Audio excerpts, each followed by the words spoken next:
Hey guys, nice to see you. This is a new episode of Headliners, and today we are talking about DeFi and all other special crypto things. So now I have a guest. It's Benedetto from Folks Finances. Hey Benedetto, nice to meet you. Likewise, very nice to be here. Thanks for inviting. Can you tell me the main trends in DeFi market right now? I think there is a lot of trends that goes around high APR right now, so restaking and re-restaking and everything, which I'm not a huge fan, honestly. But one of the other hype that we are seeing in this new bull cycle is also around the messaging layer and cross-chain dApps, which is also where we're investing, yes. What does it mean, messaging layer? Generally, even when we talk about bridging, which is more familiar as a name, we have also messaging between different blockchains. So basically, you have smart contracts on two chains or more chains that are interoperable with each other thanks to some messages that are sent by messaging layer protocols, which is like an underlying kind of chain that allows to speak between a smart contract on chain A and a smart contract on chain B. Can you clarify or make an example of this message, because it looks like I don't understand what practical use of this, like when you need to identify. So yes, so let's say for example when you are bridging, let's say from Ethereum to Arbitrum or Arbitrum, okay, from Ethereum to Arbitrum. Yeah. That's different because you have a layer 2, but let's say from Ethereum to Avalanche.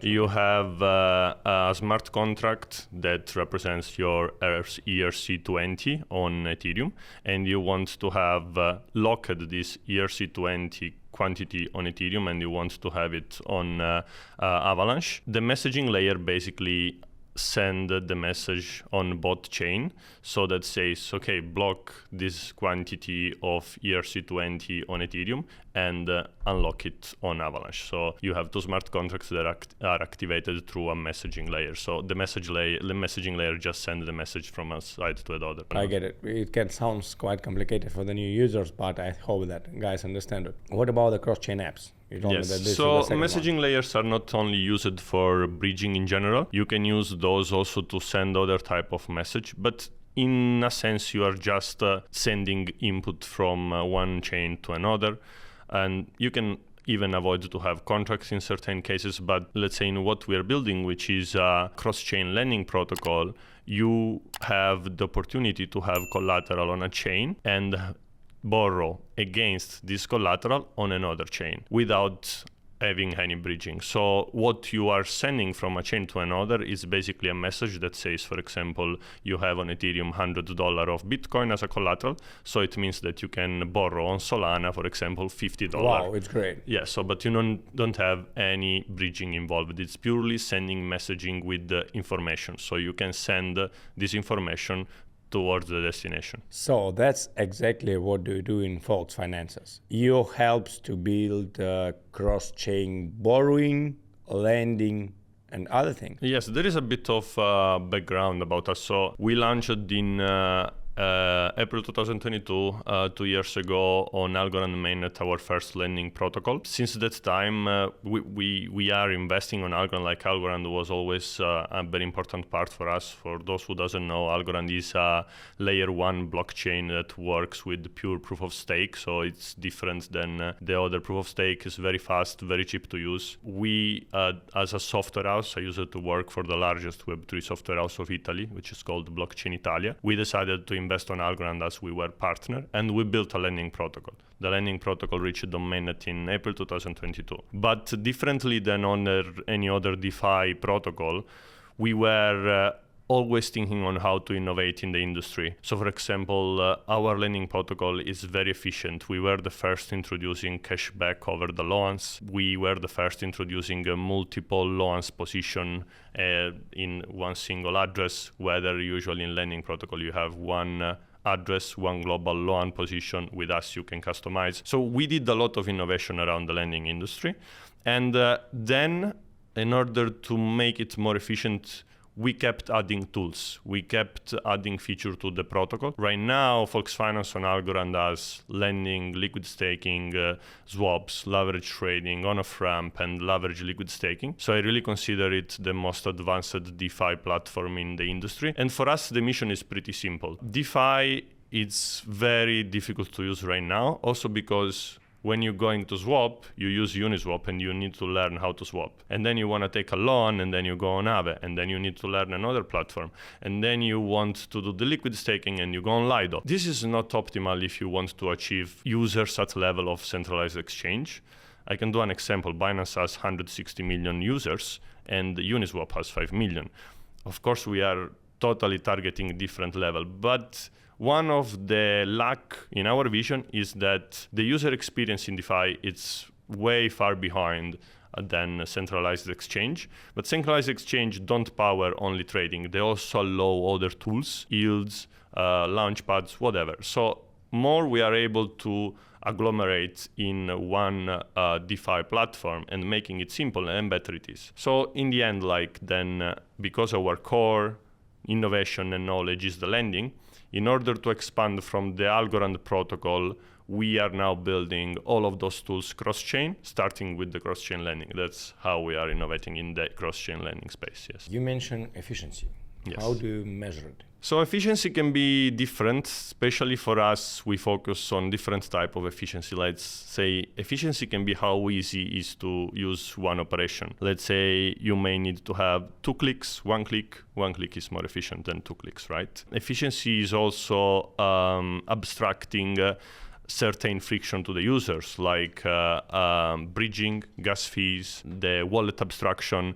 All of this is in our target, especially for the new protocol, because by using messaging layer technology, you are also able to abstract, for example, gas fees to the end users. And one more type of efficiency is the liquidity efficiency. It's pretty difficult to have developed DeFi ecosystem without liquidity. So that's what many small chains struggle. Let's say the main chain, of course, is Ethereum for DeFi, and there you are able to have good trades because you have a lot of liquidity. However, you may pay higher fees, so it's not the best.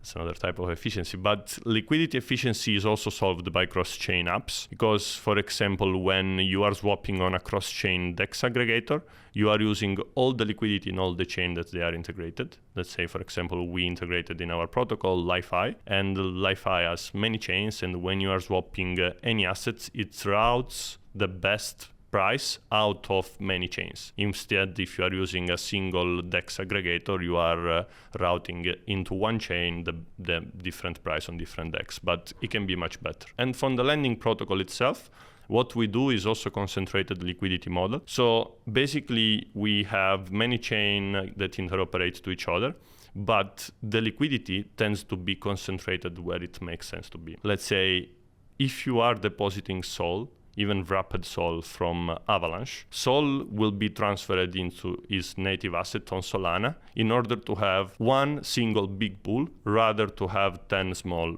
pool. And the reason for that is if you have a larger pool, it means that you can have larger loans. And if you can have larger loans, then it's like a loop, you get to have everything more stable. So better to have one bigger pool rather than 5 smaller. That's same TVL. I think we will go deep to the loans a little bit later. I want to ask you if the Ethereum is the main platform, I know, for building products. Why do you start with Algorand? The reasons is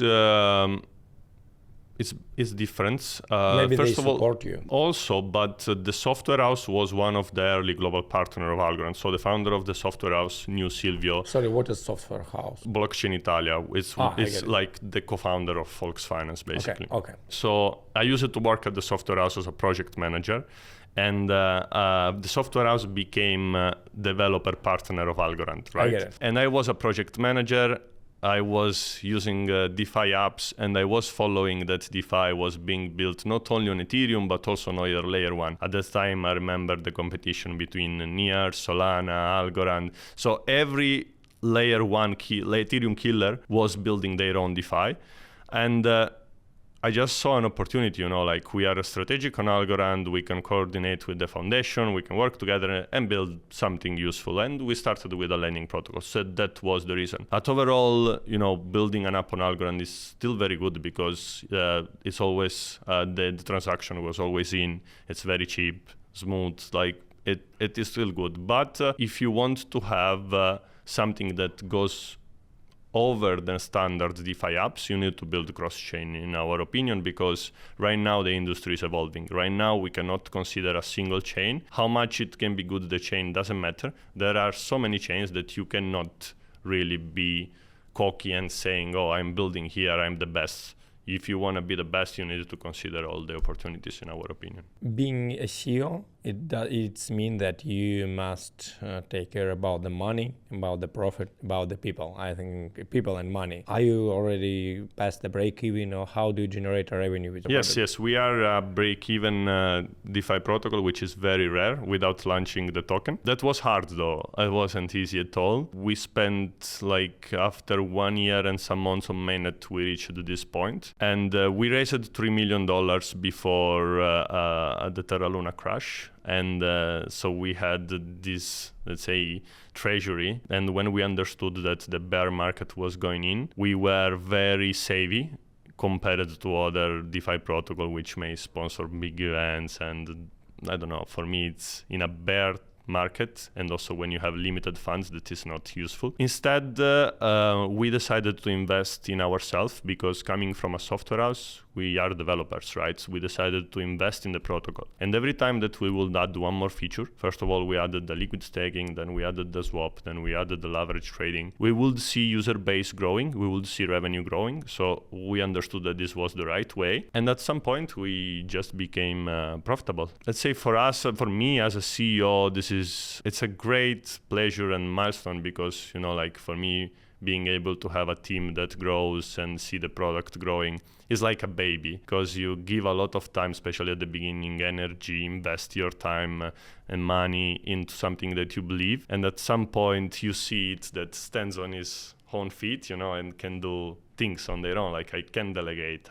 Now it's easier also for me in a sense, but it's very beautiful to see achievements from the team. What about the target audience for the DeFi market, for DeFi protocols? Who are you targeting? We are also there a bit different than the standard DeFi protocol, because we, of course, want to have the DeFi degen, let's say, and that's the one that also does leverage trading on the app. They are more involved. But also we believe that we need to expand this, because otherwise we will never reach the 160 million of miners, right? Yeah, I get your idea. So we, for example, built the Folks Academy, which is a great tool where new users can learn. They can use the testnet, but also we make very great material for them to learn. We try to explain the benefits of using a DeFi protocol rather than other softwares. And then the user decides, right? But with us, they have all the tools to learn. One more thing that we did recently and was pretty hyped, we were the first lending protocol listing as collateral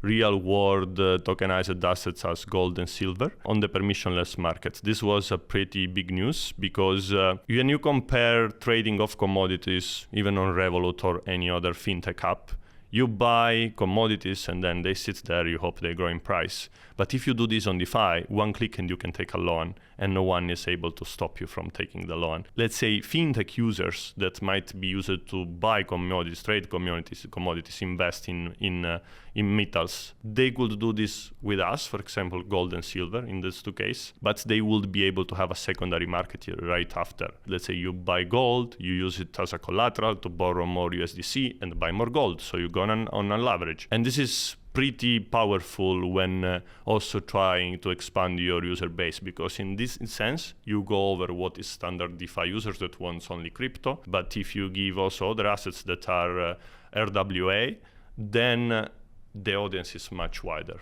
in a sense. And then it's also a mix of factors, like how easy it is to use. Do you have tutorial to train to onboard new users? But that's where we believe that we should go as an industry. What about the mobile-friendly experience? Because I think that this is a common problem between DeFi and, let's say, Binance or any other exchange, that we have become addicted to the mobile apps. We prefer to do everything from the mobile apps. But maybe I'm not familiar with this, that I have never ever seen any DeFi app. And when I want to use, let's say, Solana, sometimes the last few weeks I try to do some tests with the Solana. I just buy Jito, I try to stake it, I try to provide the liquidity, try to make it everything from my phone, from the Phantom wallet. It's tricky. But it's, Yeah. So I agree What with about you. This is a very big pain point of DeFi. I agree 100%. And for us, we always, when designed the web app, our app is mainly used by desktop, by the stats that we see. But we always had in the target to be mobile friendly. And we will have the mobile app, which is totally different. It's for small teams like DeFi teams, it's pretty tricky to have maintaining a desktop app and a mobile app. Our strategy is with the new cross-chain expansion and the new protocol, what we want to do is build the mobile app in a way that is Web 2.5. So you have all the tools that are DeFi, the underlying experience to be much more fintech and simple as much as possible, the opportunity to have self-custody or custody. This mixed with the benefits of using DeFi tools, plus we are also working on a debit card, it will be like for us the right investment to bring our users to use the mobile app. Nevertheless, yes, I agree with you. But the point is also that DeFi evolves very quickly. Like the amount of things that are being developed and how they evolves DeFi protocols, it's very fast. So sometimes doing this for a mobile app can slow you down a lot. So that's why for us, the mobile app has to be something that powers the tool that we do on the web app. So like just through the SDK to use it on a mobile app and keep it friendlier, like that you can onboard more, let's say, exchange users. I'm thinking about the OKX Web3 wallet because it looks like they implemented it in the mobile app, and it can become a new, let's say, it can create a new habit of using DeFi instruments from the phone, because let's say the last Bitcoin NFTs on ordinals, etc. I bought through my mobile app. I don't use my laptop. I agree with you. It can change the narrative. narrative. More and more we will try to use it. What exactly about your business? So let's say a lending platform, borrowing. Can you explain the business model, maybe how it works? By the way, you also asked me before, how do we generate revenue? So in general, every tool that is in the app, it has a fee. Okay, so our mission is build tools that our customers are willing to pay to use. So they pay some gas fee and some small fee to use, something like this? Yes, usually, let's say in the lending protocol, for example, the borrowers, when repay their interest, they are also paying something called the retention rate, which is 10% of your accrued interest. It's the retention rate of the protocol. Then this goes in the protocol. It's not directly our revenue, of course. It's community treasury. Then there are some expenses which are being then voted on and approved to build. Like the team is self-funded by the investment. But anyway, the protocol generates revenue for itself, yes. And every tool what do you do with this money? Let's say the protocol generates the money. Then you need to use this money for something. We also grow them. It's not that like... So for us, also having a treasury, this is important for DeFi project. So in DeFi, there are risks. What are the main risks of the DeFi? Smart contract. It's a hack. Yes, smart contract risks. Especially in a lending protocol, there are several risks which we target differently than many other competitors in the industry. But I'll do an example. When listing a new asset as a collateral, we run simulation to see what should be the parameters for this collateral. We have parameters such as loan to value, some ways of how interest are going to grow through based on the utilization of the pool. I don't want to go too much in detail, but just know that there are economic parameters that we need to set. So in order to set these parameters, we run simulation based on historical data. And when we found the perfect fit of parameters, that is not enough for us, because we also estimate some risks of this asset. First of all, sometimes this asset may be, for example, a bridged asset. So there is risks related not only to us, but also to the bridge itself. So what we do is we look at our treasury, we see like, okay, we have, I don't know, it's an example, $1 million of treasury. Okay, so we can take risks up to 1 million, not more, because if something happens, we want to repay the users. For us, it's always a must to protect the lenders. When listing this new asset, what we will do is, let's say we have in the total amount of risk we are taking this amount. So we can say at the beginning we will list it with the 50K limit cap as a collateral. When this cap is hit, because people are using it as collateral, then okay, these 50K are safe, are in the protocol, the amount is already borrowed, we can increase the cap slightly. So like we take an approach toward risks which is very progressive. We don't go all in and risk a lot at the beginning, but we take small steps, also looking at what is our treasury. So that is also for what is needed, the treasury, of course. What is the average interest rate for the loans? Depends, like we are seeing in the bull cycle, because it's flexible generally. You, as a borrower, you can choose also fixed rate. But let's say in this bull cycle, we've seen like a month with an average APR on USDC of 12%, which is deposit, not borrow. Like it's very good. It was an but it depends. Like in the bear times, like we will see 2-3%. It depends how much. Let's say about what are the most popular assets that people use as a collateral. Mostly all the altcoins listed. All the altcoins? Yes. How many altcoins do you support? We have Sol, Link, Gold, Silver, which is okay, it's RWA, Bitcoins, Ethereum, AVAX. Around 10. Yeah. We have Algo. Algo is our liquid staking version of Algo, which is the widest used. That's the main one. Can you clarify one more time about the RWA for gold and silver? Yeah, so basically... Because I have never met this before. Yeah, so in Algorand there is a protocol called MELD, and they tokenize metals. So they have like the real metal bank in Australia. They buy gold and then they tokenize it and they put it on chain. It looks like you can buy a gold from Algorand, let's say from this platform, or you can buy gold as a commodity on any exchange. No, you can buy gold on this MELD platform that is on Algorand. And then once you buy it, you can use it as a collateral to folks. But because there is gold paired with other asset on DEXs on Algorand, you can buy simply on a DEX. So you don't need to go through the KYC process to buy gold. So you just buy permissionless and lock it permissionless. It's very simple. It's very powerful. A real gold. Yeah. It's not a synthetic asset. Yeah, I get it. It's very interesting. I get it. So now you have 15 assets, from 10 to 15 assets. And what is the most popular one that people Algo, use? because we are on Algorand. Algo? Yes, of course. Like so how many users Algo chain maybe? For us, it's about 11,000 active monthly users. They are between swaps, lending, different tools. Because I heard a lot about the Algo. So you should use Fox But Finance. I didn't use it really. Fox Finance is your best place. Okay, Algo USDT now it's 18 cents. Yeah, I've seen best times, honestly. Really? Yeah. Okay, I get it. So it's like 18 cents. It's a little bit deep, maybe on a historical minimum. It's quite good. If I want to invest in Algo for a long-term perspective, let's say, now it's 18 cents. Yes. It doesn't matter. So I can buy some tokens, and then I can use these tokens to put it on your platform, on Fox Finance, and take USDT.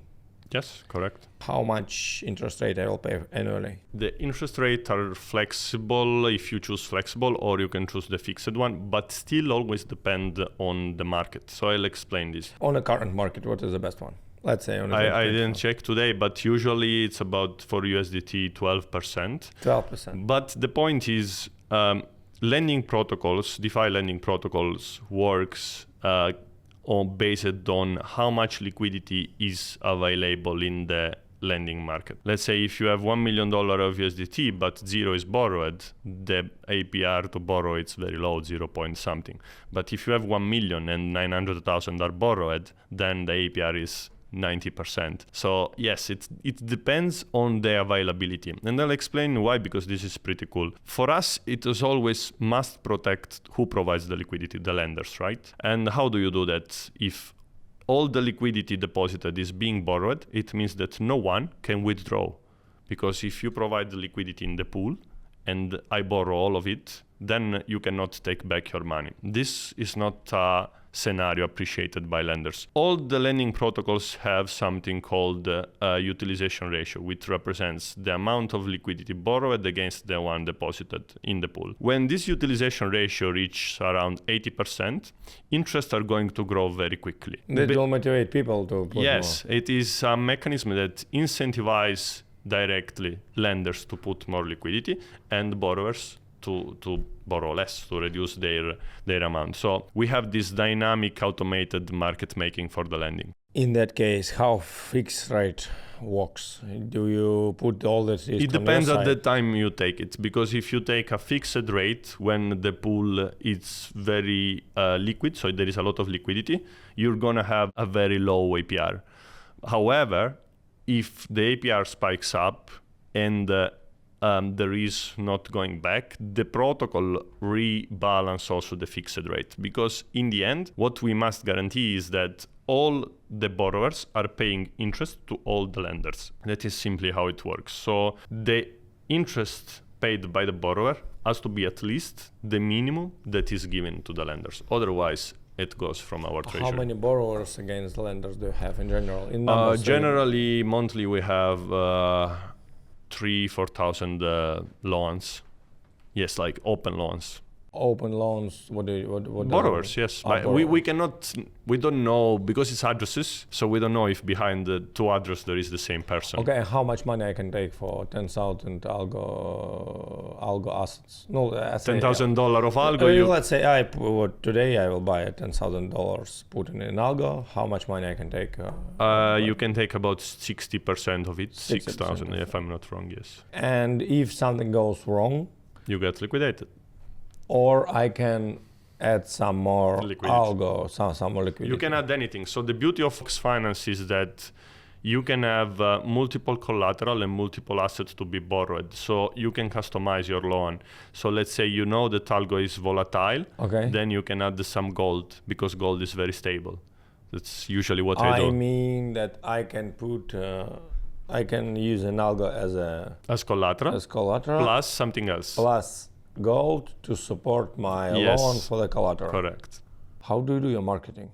It's pretty organic so far, because being we are the largest DeFi app on Algorand. So on Algorand we are very known. We try just to enlarge what we have, and now expanding in different chains, we are also having marketing strategies to, let's say, grow out in specific countries, advertisement. Before, it was very organic. Also in the bear market, we didn't want really to invest a lot in marketing, and that was what I said before, but it was a good move because we survived the bear market. And now we are going to be a bit aggressive. So we have a marketing team that usually we do all the social announcements, some outreach with outlets, interviews.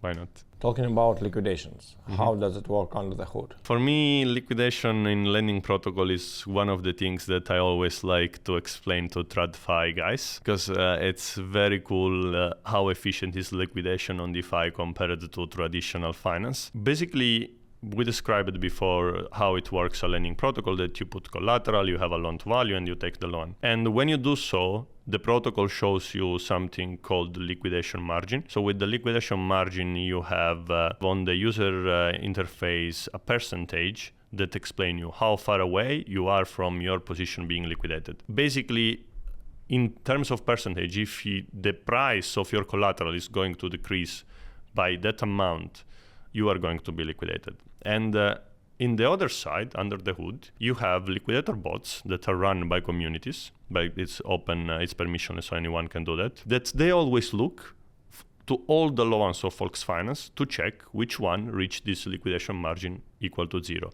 So as soon as this happens, the protocol open this loan to be bought back by someone else and repay the debt. So how it works? Let's say I have $100 Bitcoin collateral and I borrow $50 of USDC. Imagine when the collateral reaches $60, the liquidation margin goes to 0.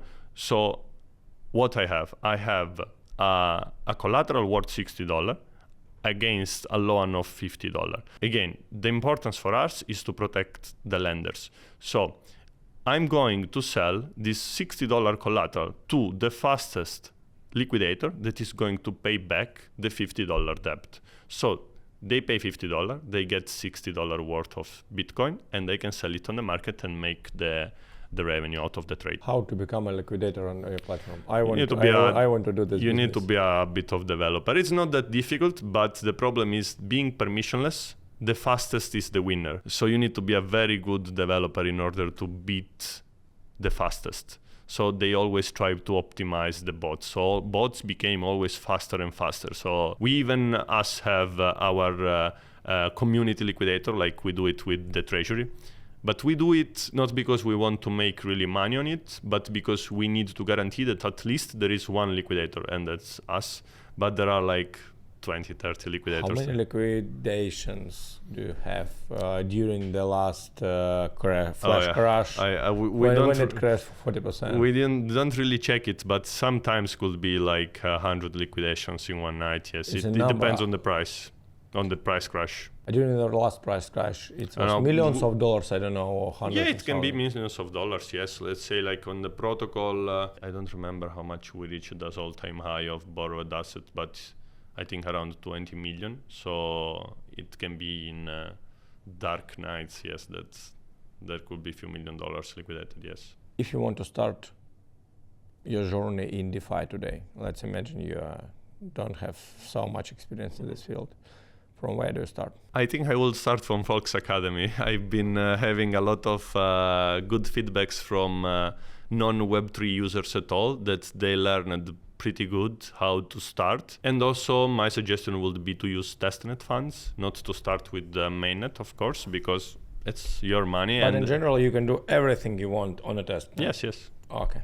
And you can learn, because anyway, the experience is not the same as an exchange even. So it's better to get confident. And I also would read that disclaimer, because when using DeFi, you are taking responsibility of your action, because the software is not really managed by anyone. So you are using a smart contract that can have vulnerabilities, of course. What about your personal investment strategy? Mm-hmm. What do you do on a crypto? I buy mainly top altcoins. I'm not a meme coin trader, just for a reason. I don't have time for that, because I believe that you need to be very focused if you want to invest in something so risky, because the time to go in and out is very short.